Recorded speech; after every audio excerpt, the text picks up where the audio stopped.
गुरुवर प्रणाम। मैं संजय कुमार आपको बराबर पढ़ाता रहता हूँ और आज एक केस स्टडी है। बहुत दुख से जब सुबह बिहार का अखबार देख रहा था तो ये खबर फर्स्ट पेज पे मिला। ये खबर इमोशनल इंटेलिजेंस, भावनात्मक बुद्धिमत्ता से जुड़ा हुआ है। मैं बार बार बोलता हूँ कि अगर इमोशनल इंटेलिजेंस किसी का कमज़ोर है तो सर्वाइवल मुश्किल है। भले ही आपका आईक्यू कम हो, इंटेलिजेंट कोशेंट बुद्धि लब्धि, तो जीवन चलेगा। देखिए, एक आईपीएस ऑफिसर हैं बिहार कैडर के, आदित्य कुमार अग्रवाल हैं। कितने मुश्किल से ये आईपीएस ऑफिसर बने होंगे, कितना इन्होंने मेहनत किया होगा, लेकिन ये जेल चले गए। क्यों जेल गए? अब इसको समझने के लिए हम थोड़ा आपको इमोशनल इंटेलिजेंस में फिर से ले चलते हैं। आप जानते हैं कि इमोशन, भावना एक अलग चीज है और भावनात्मक बुद्धिमत्ता एक अलग चीज है। भावना संसार के सभी जीव जंतु में देखा गया है, खासकर फीमेल जेंडर में तो देखा खूब गया है। कभी भी आप जब कुतिया को देख रहे होंगे तो बेचारी बच्चा पैदा करती है, बड़ी शिरकत से उसके लिए भोजन, ट्रेनिंग, रक्षा करती है। हर चीज़, गिलहरी, शेरनी, छोटी छोटी चिड़ियाँ अंडा को सेकती है, मेल उसके लिए भोजन लाता है, फिर अंडा को फोड़ती है, उससे बच्चे निकालती है। All are under the emotion. Emotion मानव या प्रकृति की एक अद्भुत देन है कि मनुष्य के अंदर में होता है, होना भी चाहिए। भावना शून्य व्यक्ति बहुत कम आपको मिलेगा। कितना भी बड़ा वो डकैत हो, कितना बड़ा भी गैंगस्टर हो, लेकिन उसके अंदर एक इमोशन होता है अपने बच्चों के प्रति, इवन अपने डायटीज के प्रति, देवी देवता के प्रति, अपने धर्म के प्रति एक भावनात्मक लगाव उसके अंदर होता है। लेकिन जब उस लगाव को या उस भावना के फ्लो को जो नियंत्रित करना और प्रैक्टिकल हमें बनाता है, वो इंटेलिजेंस, वो बहुत बड़ी उपलब्धि है जीवन की, कि जिसने भावना के ऊपर नियंत्रण सीखा, भावना से ऊर्जा प्राप्त करके आगे बढ़ा, वो बहुत जीवन में सफल होता है। और पूरे लाइफ लॉन्ग इमोशनल इंटेलिजेंस की जरूरत पड़ती है। केवल भावना से आपका काम नहीं चलेगा।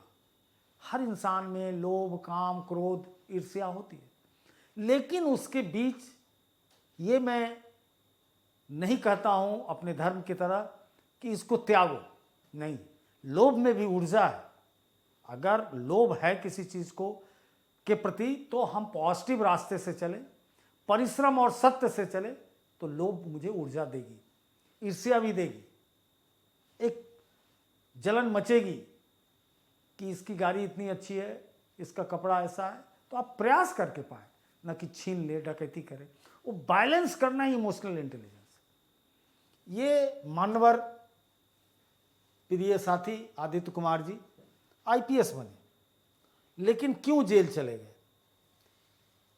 इसलिए जेल चले गए कि इन्होंने पटना के हाई कोर्ट जज के नाम से एक फोन करवाया कि इनको अच्छी पोस्टिंग मिलनी चाहिए, जहां माल मिले।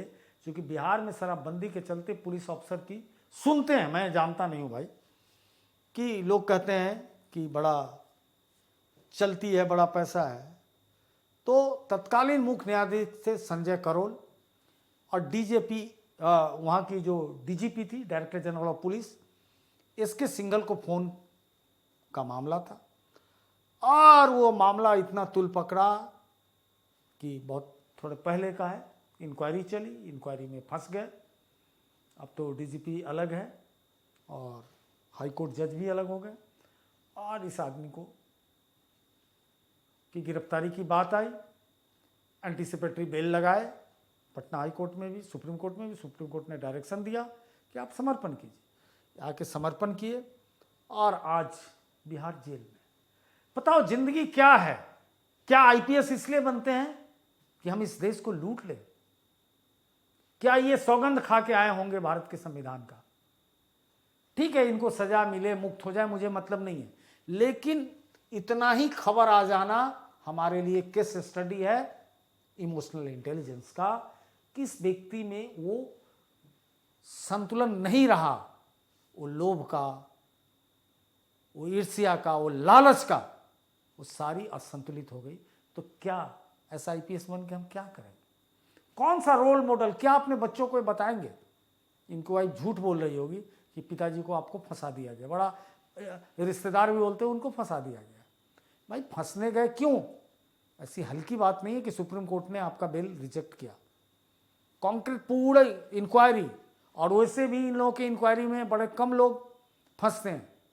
कई जगह इन लोगों को बहुत राहत मिलती है, क्योंकि आज देश आज़ाद होने के बाद भी ये आयरन स्टील है, बहुत ही उम्दा पोस्ट है और बड़े रुआब है। क्या एसपी रह के हम समान जीवन जी के, कितना बड़ा नाम उसी बिहार में आपको दर्जनों ऐसे आईपीएस अफसर का नाम याद होगा, जैसे किशोर कुणाल जी रहे, जैसे बीडी राम रहे, गौतम डीएन गौतम रहे, एक से एक ईमानदार कुर्बान होने वाले रणधीर वर्मा रहे, बड़े पड़े हैं नामों का, स्वयं अभयानंद जी। तो ये सब मिसाल। और उस बिहार में यह व्यक्ति आईपीएस बन के किस चीज़ के चलते फंसा? तो केवल और केवल इमोशनल इंटेलिजेंस पे संतुलन ना रख के। तो किसी भी एडमिनिस्ट्रेशन में बड़े पोस्ट पे आप जा रहे हैं, वाइस प्रिंसिपल, प्रिंसिपल, आईएएस बन रहे हैं, तो सबसे ज़रूरी है कि अपने इमोशनल इंटेलिजेंस को बैलेंस करना। कुछ भी, कितना मेहनत से आप पा रहे हैं वाइस प्रिंसिपल का पोस्ट, अभी यूपीएससी वाइस प्रिंसिपल वाले पढ़ाई कर रहे हैं, और छोटी सी लोभ लालच से आप इसे खो न दें, इस चेतावनी से है। और आपसे बोर्ड पूछता है कि कौन सा क्वालिटी आप में अच्छा है कि आपको वाइस प्रिंसिपल बनाया जाए। बिल्कुल हक से बोलिए कि मैं इमोशनल इंटेलिजेंस को बहुत बैलेंस करता हूं, करती हूं। That is our achievement. अभी तक घर परिवार सब जगह मैं, जो भी परिस्थितियां रही हैं हमारे जीवन की, जो भी सिचुएशन रहा है, जो भी सोशियो इकोनॉमिक बैकग्राउंड रहा है, जो भी प्रॉब्लम्स आई है, हमने उसको सत्य और निष्ठा से और एक संतुलन से किया है। अति न भावुकता से किया है, बिल्कुल न्यूट्रल होके रहा है। ठीक है, दर्द है हर दिन, चूंकि नेचर का जो सबसे बड़ा कंपोनेंट है वो सन है। सन हर दिन एक नई मैसेज लेके आता है, एक नई ऊर्जा लेके आता है। जो समय आज है वो कल नहीं रहेगा। महात्मा बुद्ध ने भी कहा था, आखिरी सेंटेंस है आनंद को कहा था, आनंद, संसार का हर चीज क्षयशील है, हर चीज नष्ट होगा। घनीभूत वेदना में हो आप, या बहुत बहुत मलाईदार काम कर रहे हो, बहुत पैसे वाले हो, कभी भी नेचर स्टेबिलिटी नहीं रखने देता, और उसी का संतुलन इमोशनल इंटेलिजेंस है। इसलिए हमें प्रिंसिपल बनाया जाए कि हम इमोशनल इंटेलिजेंस में हमारी बहुत प्रैक्टिसेज है, हम मास्टर हैं, हम किसी लोभ लालच ईर्ष्या किसी चीज़ में नहीं, कहीं बायस नहीं होंगे। संविधान प्रदत्त जो भी दायित्व मुझे दिया जाएगा बखूबी निभाएंगे। हम कभी भी आदित्य कुमार नहीं बनेंगे। जय हिंद। और वाइस प्रिंसिपल का सब कुछ चल रहा है, इंटरव्यू मॉक भी। जिन लोगों ने एडमिशन नहीं लिया, लास्ट कॉल मैं बोल रहा हूँ, एडमिशन ले ले, ऑफिस से संपर्क करें। हो सकता है कि किसी को कम टाइम है, एक ही मॉक टेस्ट देना हो, उसकी भी व्यवस्था है। आप जल्दी संपर्क करें। जय हिंद।